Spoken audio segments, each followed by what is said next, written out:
নমস্কার, আমার ছোট্ট ইউটিউব চ্যানেলে সকলকে স্বাগত। আজকে আমার গন্তব্য গোপগড় ইকোলজিক্যাল পার্ক। মেদিনীপুরের যে গোপগড় ইকোলজিক্যাল পার্ক, সেই ইকোলজিক্যাল পার্কে যাচ্ছি। তার জন্য আমি বাঁকুড়া স্টেশনের প্ল্যাটফর্মে দাঁড়িয়ে রয়েছি ট্রেন ধরার জন্য।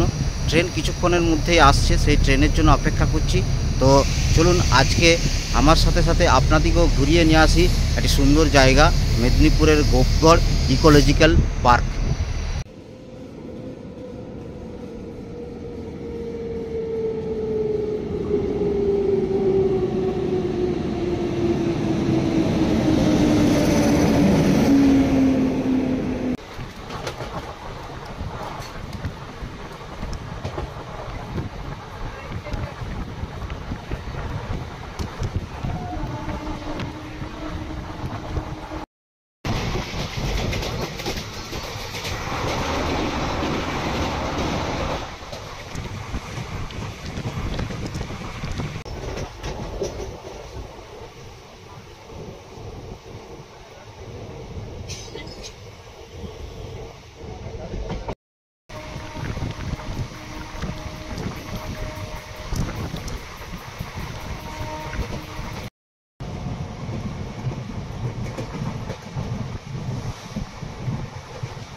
মেদিনীপুর যাওয়ার পথে আমি বর্তমানে ঠিক আটকে রয়েছি গোদাপিয়াশাল স্টেশনে। সেই গোদাপল স্টেশনের যে প্ল্যাটফর্মে দাঁড়িয়ে রয়েছি, কারণ মেদিনীপুর লাইনে ক্লিয়ার না থাকার জন্য ট্রেনটি ছাড়তে দেরি হবে। উক্ত কারণে আমি ঠিক গোদাপিয়াশাল স্টেশনের যে প্ল্যাটফর্ম, সেই প্ল্যাটফর্মেই দাঁড়িয়ে রয়েছি। তো দেখা যাক এই ট্রেনটা কতক্ষণ পরে ছাড়ে, কারণ মেদিনীপুর ঢোকার আগে যে লাইন, সেই লাইন ক্লিয়ার না থাকার জন্যই ট্রেনটি আপাতত ছাড়তে দেরি হবে। কিন্তু কতক্ষণ দেরি হবে সেটা ঠিক ওরা ঘোষণা করেনি স্টেশন কর্তৃপক্ষ। তো দেখি কতক্ষণ পর ছাড়ে। তো আমার মনে হয় যে কোনো গন্তব্যস্থলে যাওয়ার জন্য যদি যেতে হয়, তাহলে সকালের দিকে যে কোনো ট্রেন ধরাই ভালো। কারণ এই পরবর্তীকালে যে ট্রেনগুলো লাইন ক্লিয়ার না থাকলে সাধারণত গন্তব্যস্থলে পৌঁছাতে দেরি হয় এই ট্রেনগুলোর লেটের কারণে। তো দেখা যাক এই ট্রেনটা কতক্ষণ পরে ছাড়ে, কারণ এর পরেই স্টেশনই মেদিনীপুর। তো দেখি আমরা গন্তব্যস্থলে কতক্ষণ পরে পৌঁছাই। আমি এখন নেমে পড়েছি মেদিনীপুর রেলওয়ে স্টেশনে। সেই রেলওয়ে স্টেশনের প্ল্যাটফর্মে দাঁড়িয়ে রয়েছি। স্টেশন থেকে বেরিয়ে সেখানে কোনো হোটেলে ভাত খেয়ে দিয়ে টোটো কিংবা অটো ধরে বেরিয়ে পড়ব সেই গোপগড় ইকো ট্যুরিজম পার্কের উদ্দেশ্যে। মেদিনীপুর স্টেশন থেকে বেরিয়ে এই যে এখানেই আপনি টোটো কিংবা অটো পেয়ে যাবেন সেই গোপগড় ইকো ট্যুরিজম পার্কে যাওয়ার জন্য। তো সেখানেই আমি টোটো কিংবা অটো ধরার জন্য দাঁড়িয়ে রয়েছি। এখানেই টোটো বা অটো ধরবো। আমি এখন পৌঁছে গিয়েছি ইকো ট্যুরিজম পার্কের, যে গোপগড় ইকো ট্যুরিজম পার্কের ঠিক প্রবেশদ্বারের সামনে। ঠিক এই প্রবেশদ্বারের সামনেই দাঁড়িয়ে রয়েছি। এটা হচ্ছে ইকো ট্যুরিজম পার্কে ঢোকার মূল গেট।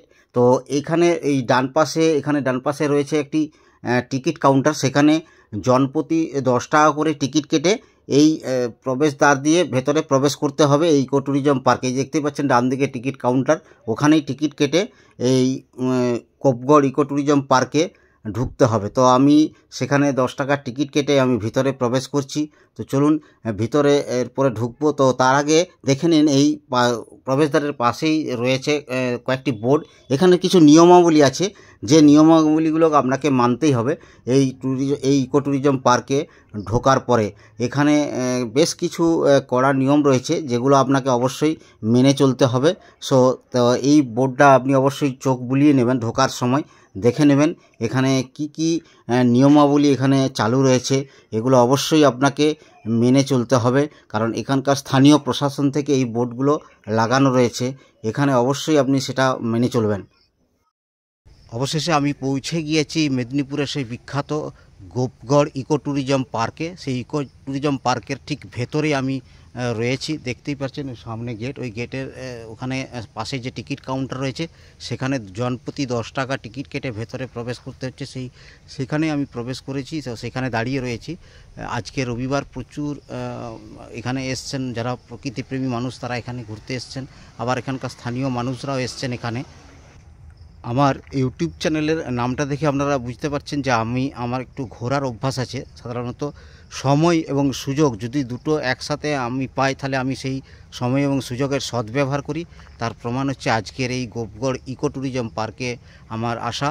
তো আমি এসছি এই ইকো ট্যুরিজম পার্কে প্রায় 10টা 50-এ ট্রেন ধরে। তো ট্রেনটা মধ্যে লেট করার কারণে এখানে ঢুকতে দেরি হলো। তো স্টেশনের কাছে একটা হোটেলে ভাত খেয়ে আমি প্রবেশ করেছি। চলুন আজকে ঘুরিয়ে দেখাই আপনাদের এই ইকো ট্যুরিজম পার্কটা। ইংরেজি শব্দ ইকোলজিক্যাল পার্কের অর্থ বাস্তু সংস্থানগত উদ্যান। ইকো পার্ক হল সংরক্ষণ ব্যবস্থার অন্তর্গত একটি নির্দিষ্ট প্রাকৃতিক পরিবেশযুক্ত স্থান যেখানে নানা প্রজাতির উদ্ভিদ ও প্রাণী সংরক্ষণ করা হয়। ইকো পার্ক সাধারণ মানুষকে প্রকৃতিকেন্দ্রিক বিনোদন প্রদান করে এবং প্রাকৃতিক পরিবেশ সম্পর্কে জ্ঞান আহরণের পথ প্রশস্ত করে। উক্ত কারণে প্রাকৃতিক পর্যটনে ইকো পার্ক গুরুত্বপূর্ণ ভূমিকা পালন করে। পশ্চিম মেদিনীপুর জেলার গোপগড় ইকো পার্ক তেমনই একটি eco park. Gopgarh eco park Medinipur শহর থেকে প্রায় 4.5 থেকে 5 কিলোমিটার দূরে কংসাবতী নদীর তীরে অবস্থিত। কনকাবতী গ্রাম পঞ্চায়েতের অন্তর্গত গোপগড় ইকো পার্কের আয়তন প্রায় 4 বর্গ কিলোমিটার। পশ্চিমবঙ্গ বন দপ্তরের উদ্যোগে 2000 সালের 20শে ডিসেম্বর গোপগড় ইকো পার্কের শুভ উদ্বোধন হয়। পরবর্তীকালে 2006 সালের 15ই March Paschimbanga heritage commission Gopgarh ও গোপ প্যালেসকে হেরিটেজ সাইট হিসেবে ঘোষণা করে এবং এর নামকরণ করা হয় গোপগড় হেরিটেজ ও নেচার ইকো ট্যুরিজম সেন্টার। আমি সেই ইকো ট্যুরিজম পার্কের ভেতরেই বসে রয়েছি। আজকে এই গোপগড় ইকো ট্যুরিজম পার্কের বিষয়ে সমস্ত তথ্য এই ভিডিওতে তুলে ধরব। যদি আমার এই ভিডিওটি শেষ পর্যন্ত দেখে থাকেন এবং আমার ভিডিওটি ভালো লেগে থাকে, তাহলে অবশ্যই লাইক, শেয়ার এবং কমেন্ট করে দেবেন। এবং আমার এই চ্যানেলটিতে যদি নতুন দর্শক হিসাবে এসে থাকেন, তাহলে অবশ্যই আমার চ্যানেলটিকে সাবস্ক্রাইব করে সাথে ও পাশে থাকবেন। সাথে ও পাশে থাকার জন্য আগাম ধন্যবাদ রইল।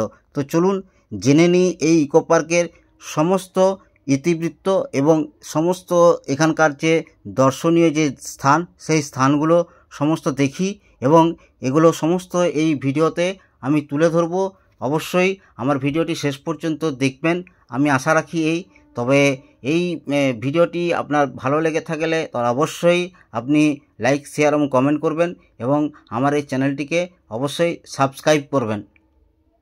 তো চলুন ঘুরে নিই এই আজকের এই ইকো ট্যুরিজম পার্ক।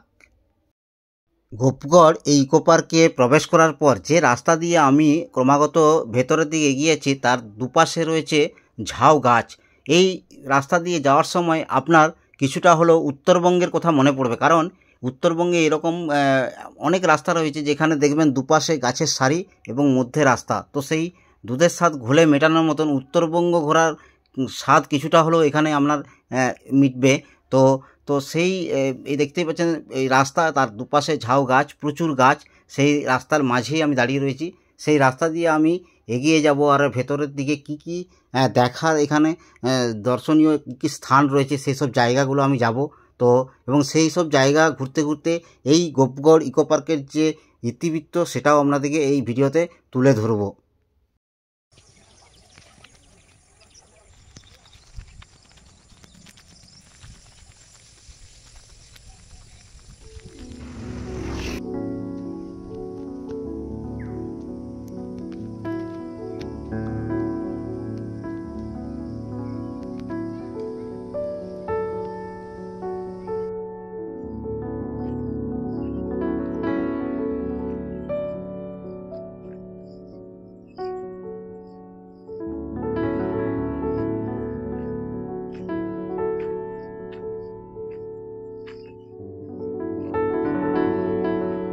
করার পর এই দুপাশে ঝাউ গাছের সারি এবং মধ্যে রাস্তা, সেই রাস্তা দিয়ে আমি ভেতরে ঢুকছি এই গোপগড় ইকো ট্যুরিজম পার্কের ভেতরে।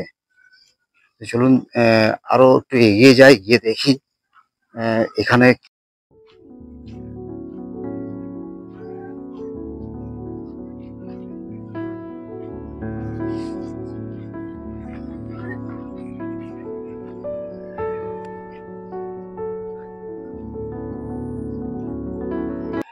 এই দেখুন এই গোপগড় ইকো ট্যুরিজম পার্কে পিকনিক করার ব্যবস্থা রয়েছে এবং এখানে থাকার জন্য আপনি এখানে যে এদের রিসোর্ট রয়েছে সেখানে আপনি যোগাযোগ করতে পারেন, কিন্তু সেগুলো অনলাইনে বুক করে আসতে হয়।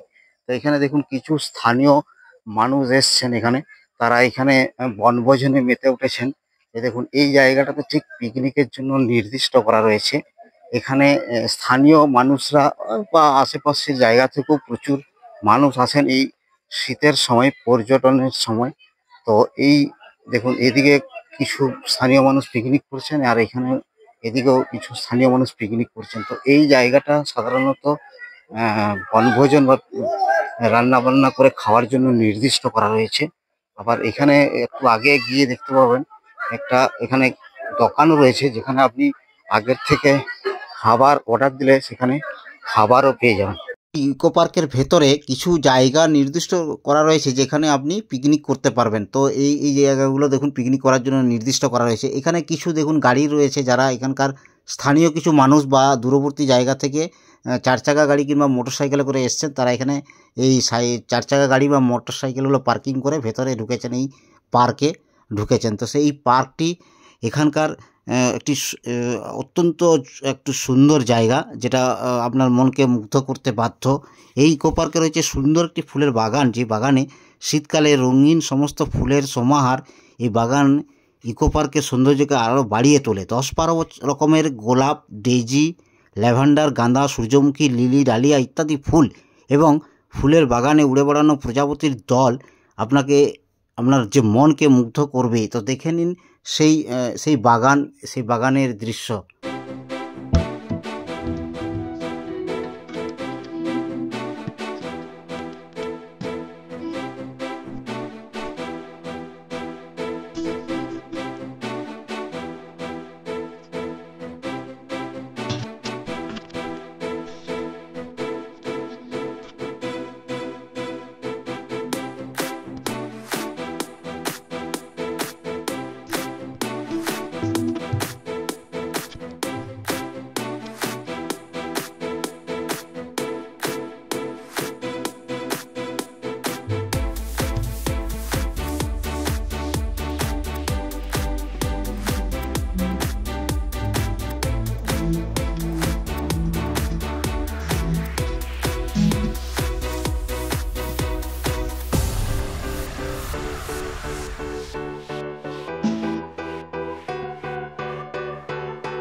এই গোপগড় ইকো পার্কটি আয়তন যথেষ্ট বড়। ঘুরতে ঘুরতে ক্লান্ত হয়ে আমি এখন বসে পড়েছি ঠিক গোপগড় ইকো পার্কের যে পার্ক, যেটা উদ্যান রয়েছে, সেই উদ্যানের একটি বসার জায়গায় বসে রয়েছি। সত্যি এই জায়গাটা অত্যন্ত সুন্দর এবং প্রাকৃতিক পরিবেশযুক্ত একটি জায়গা, যেখানে আপনি সারা মাসের যদি একঘেয়েমি জীবনে ক্লান্ত হয়ে পড়েন, তাহলে মাসের শেষে যে কোনো একদিন আপনি এখানে এসে সময় কাটাতে পারেন। কারণ আমি সাধারণত প্রকৃতিপ্রেমী মানুষ। আমি সময় এবং সুযোগ যদি পাই, তাহলে এই সব প্রাকৃতিক পরিবেশযুক্ত যে জায়গাগুলো, সেখানে আমি কিন্তু ছুটে যাই। তো আজকে আমি সময় আর সুযোগ আমার সাথ দেয়, আমি সেই সময় এবং সুযোগের সদ্ব্যবহার করে এই গোপগড় ইকো পার্কে পৌঁছে গিয়েছি। তো সত্যি ঘুরে প্রচুর দেখলাম। এখানে বহু ইতিহাস রয়েছে এই গোপগড় ইকো পার্ক নিয়ে। সেইসব বিষয়ে আমার ভিডিওতে বিস্তারিত আপনাদেরকে জানাবো। তো আজকের এই ভিডিও সাধারণত এই গোপগড় ইকো পার্কে নিয়ে। আমি অনেক দিন ধরেই চেষ্টা করছিলাম আসার এই জায়গায়, কারণ আমার এই প্রাকৃতিক পরিবেশ যুক্ত কোনো স্থানে যেখানে উদ্ভিদ এবং প্রাণীকে সংরক্ষণ করে রাখা হয়, সেই রকম কোনো ইকো ট্যুরিজম পার্কে আমার আসা একটা ইচ্ছে ছিল। তো আমি বেশ কিছুদিন ধরেই ভাবছিলাম যে এই পশ্চিম মেদিনীপুরের যে গোপগড় ইকো ট্যুরিজম পার্ক সেখানে আমি যাব। তো আজকে সময় এবং সুযোগ দুটোই আমাকে সাথ দেয়, আর আমি সেই সময় এবং সুযোগের সদ্ব্যবহার করে এই প্রাকৃতিক পরিবেশকে চেটে পুটে উপভোগ করছি এই গোপগড় ইকো ট্যুরিজম পার্কে এসে। তো আমি সমস্ত কিছুই এই ইকো পার্কের সমস্ত তথ্য এই ভিডিওতে আপনাদেরকে জানাবো। এখানে কিভাবে আসবেন এবং এখানে কি কি দেখবেন, এখানে দেখার জন্য কি কি স্থান রয়েছে। তো এখানে আসার জন্য মেদিনীপুর স্টেশনে নেমে আপনি অটো কিংবা টোটো পেয়ে যাবেন। অটো বা টোটো ওলাকে বললে ওরা আপনাকে ঠিক এই ইকো ট্যুরিজম পার্কের ঠিক মূল প্রবেশদ্বারের সামনে আপনাকে নামিয়ে দেবে। তো সেখানে আপনাকে 10 টাকা জনপ্রতি টিকিট কেটে ভেতরে প্রবেশ করতে হবে। তো এই আজকের এই ভিডিওতে আমি এখানকার এই যে গোপগড় ইকো পার্কের যে ইতিহাস নিয়ে কিছু তথ্য আপনাদেরকে এখানে শেয়ার করব। তো এই ভিডিওতে অবশ্যই সেই সব তথ্য জানতে হলে পুরো শেষ পর্যন্ত পুরো ভিডিওটি দেখবেন। গোপগড়কে নিয়ে অনেক ঐতিহাসিক কাহিনী প্রচলিত রয়েছে। গোপগড় একটি ঐতিহাসিক স্থান যার সাক্ষী হলো গোপগড় হেরিটেজ হাউস সহ বিভিন্ন স্থাপত্যের ধ্বংসাবশেষ। আনুমানিক খ্রিস্টীয় 10ম শতকে বৌদ্ধ ধর্ম প্রসারের যুগে গোপগড় নির্মিত হয়েছিল। জনশ্রুতি অনুসারে মহাভারতের মৎস্য রাজ্যের অধিপতি বিরাট রাজার গোশালার অংশবিশেষ দক্ষিণ গোপগৃহ হলো আজকের গোপগড়। ধারণা করা হয় গোপদের বিশ্রামাগার গোপগৃহ থেকেই গোপগড় নামটি এসেছে। উল্লেখ্য, মহাভারতের কাহিনী অনুসারে অজ্ঞাতবাসের সময় পাণ্ডবরা মৎস্য রাজ্যে বিরাট রাজার আশ্রয়ে ছিলেন। যদিও বিরাটনগর সহ মৎস্য রাজ্য বর্তমানে রাজস্থানে অবস্থিত, হয়তো অতীতে মহাভারতের কাহিনীর সাথে জড়িয়ে গোপগড়কে মহিমান্বিত করা হয়েছে। তবে অতীতে মেদিনীপুর এলাকা কোটদেশ বর্তমানে উড়িষ্যার গড়জাত অঞ্চলের অন্তর্গত ছিল এবং কোটদেশ অধিপতি বিরাট রাজার উল্লেখ পাওয়া যায়। তবে মেদিনীপুরের ইতিহাস গবেষক চিন্ময় দাসের মতে জনশ্রুতি প্রায় 500-600 বছর আগে ওড়িশার রায়বনিয়াগড়ের রাজা বিরাটগুহ মেদিনীপুরে উঁচু টিলার উপর একটি দুর্গ নির্মাণ করেছিলেন। সেটি পরে গোপগড় নামে পরিচিত হয়, যদিও সেই দুর্গের এখন আর কোনো অস্তিত্বই নেই। গোপগড় ইকো পার্কে বর্তমানে মূলত পর্ণমোচী অরণ্য দেখা যায়। এই অঞ্চলের প্রধান উদ্ভিদগুলো হলো নিম, বকুল, সোনাঝুরি, পলাশ, সেগুন, কাজুবাদাম, ইউক্যালিপটাস, কুসুম, ছাতিম, শাল ইত্যাদি। গোপগড় ইকো পার্কের জীববৈচিত্র্য বৃক্ষ ফলক থেকে জানা যায় এখানে 8 প্রজাতির স্তন্যপায়ী, 20 প্রজাতির সরীসৃপ, 30 প্রজাতির প্রজাপতি ও 61 প্রজাতির পাখি রয়েছে। এই পার্কে থাকা বিভিন্ন প্রজাতির পাখিগুলোর মধ্যে অন্যতম হলো শালিক, দোয়েল, বুলবুল, ফিঙে, পিউকাহা বা পাপিয়া, পেঁচা, কোকিল, ছাতারে প্রভৃতি। সবুজে মোড়া ইতিহাস সমৃদ্ধ গোপগড় ইকো পার্ক পিকনিক বা বনভোজন, প্রকৃতিকেন্দ্রিক বিনোদন, ট্রেকিং বা হাইকিংয়ের জন্য আদর্শ স্থান। গোপগড় ইকো পার্কের প্রধান দর্শনীয় স্থান গোপগড় হেরিটেজ হাউস। ছোট লাল ইটের তৈরি এই অট্টালিকা বর্তমানে জীর্ণ অবস্থায় রয়েছে। এই অট্টালিকার ভেতরে প্রবেশের অনুমতি নেই। গোপগড় ইকো পার্কের ফলকে এই অট্টালিকাকে লোকস্মৃতি মতে বিরাট রাজার স্মৃতিবিজড়িত স্থান হিসাবে বর্ণনা করা হয়েছে। তবে মেদিনীপুরের ইতিহাস গবেষক চিন্ময় দাসের মতে হেরিটেজ ভবনের তকমাপ্রাপ্ত লাল ইটের ভাঙাচোরা এই অট্টালিকা প্রায় 150 বছরের পুরনো। আবার এও শোনা যায় তেলিনীপাড়ার বন্দ্যোপাধ্যায় পরিবারের কোনো এক জমিদার বাগানবাড়ি হিসাবে বাড়িটি বানিয়েছিলেন। গোপগড় ইকো পার্কের বিভিন্ন যে দর্শনীয় স্থানগুলোর মধ্যে অন্যতম হলো এই গোপগড় হেরিটেজ যে বিল্ডিং, এটি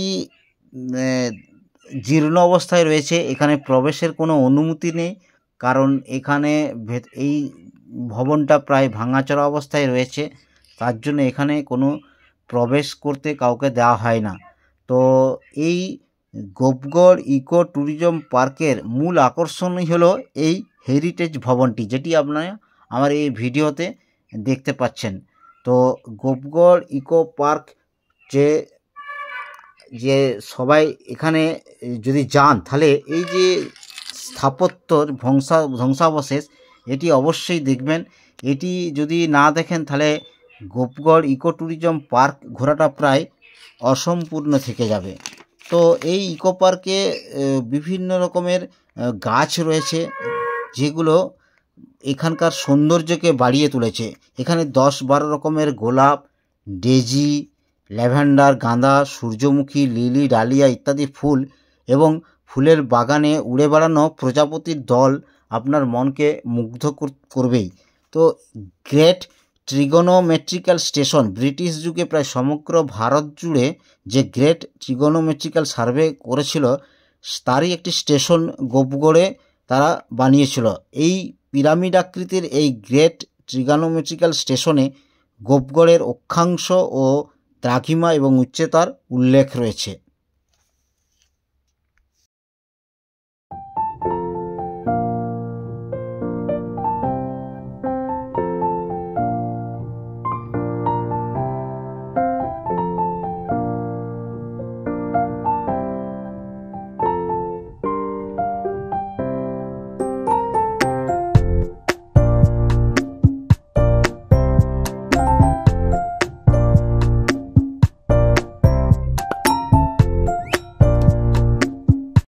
দেখুন, গোপগড় ইকো পার্কের ভেতরে একটি সভাকক্ষ রয়েছে, যেটি আপনারা আমরা ভিডিওতে দেখতে পাচ্ছেন। এই সভাকক্ষে আপনারা যদি কোনো অনুষ্ঠান করতে চান, তাহলে অবশ্যই এখানে আপনি কর্তৃপক্ষের সাথে যোগাযোগ করতে পারেন। শীতকালে এই গোপগড় ইকো ট্যুরিজম পার্কে প্রকৃতিপ্রেমী ও ভ্রমণ পিপাসু মানুষদের ভিড় থাকে চোখে পড়ার মতো। এই পার্কে আগত পর্যটকদের জন্য গোপগড় ফরেস্ট ডিপার্টমেন্টের অধীনে ওয়েস্ট বেঙ্গল স্টেট ডেভেলপমেন্ট এজেন্সির দুটি কটেজ রয়েছে। এই দুটি কটেজের নাম হলো পথিক ও প্রিয়া। এই ইকো পার্কে একটি সভাকক্ষ ও একটি শিশু উদ্যানও রয়েছে। এই গোপগড় ইকো পার্ক প্রতিদিন সকাল 8টা থেকে বিকেল 5টা 30 পর্যন্ত খোলা থাকে। এখানে প্রবেশ করার জন্য 10 টাকা জনপ্রতি টিকিট কাটতে হয়। এখানে প্রবেশ করার জন্য আপনি যদি গাড়ি নিয়ে প্রবেশ করেন, মোটরসাইকেল নিয়ে, তার জন্য আলাদা একটা চার্জ দিতে হয়, এবং 4 চাকা গাড়ি নিয়ে প্রবেশ করলেও সেটার জন্য আলাদা এখানে একটা চার্জ দিতে হয়। সেটা যে প্রবেশদ্বারের সামনেই দেখবেন বোর্ডে সেটা লেখা রয়েছে, দেখে নেবেন।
গোপগড় ইকো পার্কের ভেতরে যে ওয়াচ টাওয়ার, সেই ওয়াচ টাওয়ার এটা।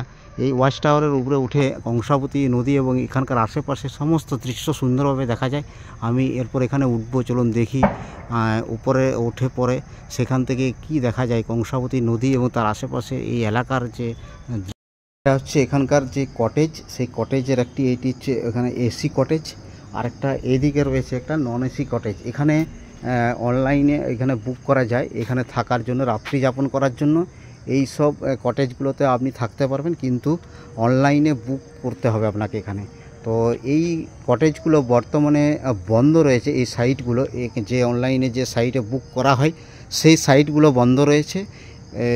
সম্প্রতি এই নভেম্বরের শেষ দিকে এই সাইটগুলো খোলা হবে, কারণ এগুলো রক্ষণাবেক্ষণের কাজ চলছে বর্তমানে, উক্ত কারণে এই সাইটটি বন্ধ রয়েছে। তো আপনারা নভেম্বরের শেষ উইকে এটা আপনারা সাইট খুলে বুক করতে পারবেন এখানে রাত্রি যাপন করার জন্য।